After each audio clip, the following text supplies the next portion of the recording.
Welcome to Not Milk Never Milk. Subscribe if you're lactose intolerant. In this video, I will explain how to jumpstart a Dodge Avenger. First, gather your jumper cables and a vehicle with a charged battery.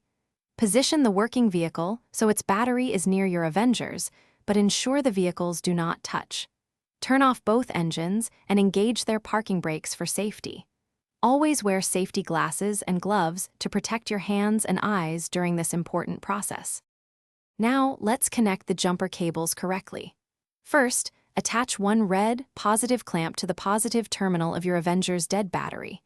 Then, connect the other red, positive clamp to the positive terminal of the working vehicle's battery. Next, attach one black, negative clamp to the negative terminal of the working vehicle's battery.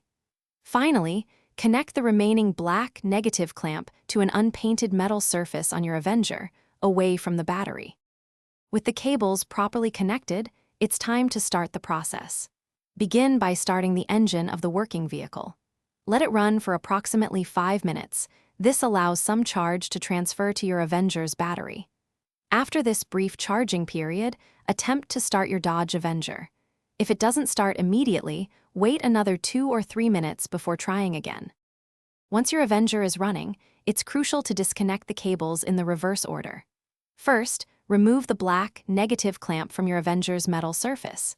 Next, disconnect the black, negative clamp from the working vehicle's battery.